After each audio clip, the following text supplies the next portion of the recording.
Sumur Zam-Zam adalah sumur ajaib yang airnya tidak pernah habis meskipun disedot dan diminum oleh jutaan jamaah haji dan umroh setiap tahunnya. Sumur ini menjadi bukti atas kekuasaan dan kebesaran Allah Subhanahu wa Ta'ala. Sumur Zam-Zam ini terletak di dalam Masjidil Haram Makkah, Arab Saudi, yang letaknya sekitar 20 meter di sebelah timur Ka'bah. Kata Zam-Zam sendiri berasal dari bahasa Arab yang berarti banyak atau melimpah ruah. Istilah ini didasarkan pada perkataan malaikat Jibril ketika mata air Zam-Zam muncul dan melimpah ruah. Sejarah asal-usul sumur Zam-Zam sendiri tidak lepas dari kisah Siti Hajar dan putranya Nabi Ismail.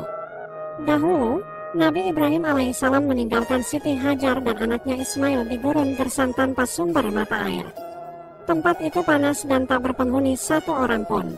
Siti Hajar dan anaknya lantas ditempatkan berdekatan dengan pohon besar. Nabi Ibrahim hanya meninggali mereka berdua ransel berisi kurma dan geriba air.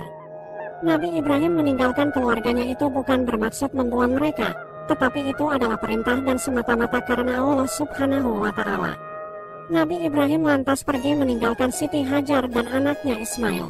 Saat Nabi Ibrahim sampai di Bukit Saniyah, istri dan anaknya sudah tidak melihat beliau lagi. Nabi Ibrahim lantas berdoa, "Ya Tuhan kami, sungguh aku telah menempatkan sebagian keturunanku di lembah yang tidak memiliki tanaman-tanaman di dekat rumah Engkau Baitullah yang dirahmati.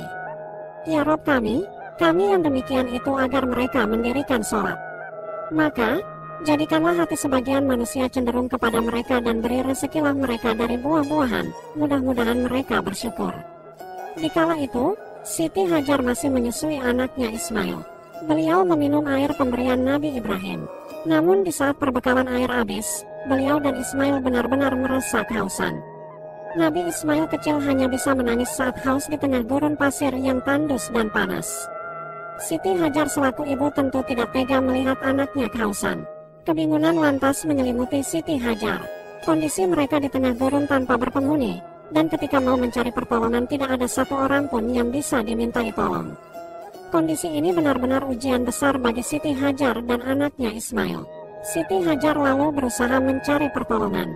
Terlihat sebuah bukit terdekat yang kini bernama Bukit Sofa. Beliau lantas menaiki puncak bukit untuk melihat apakah ada seseorang.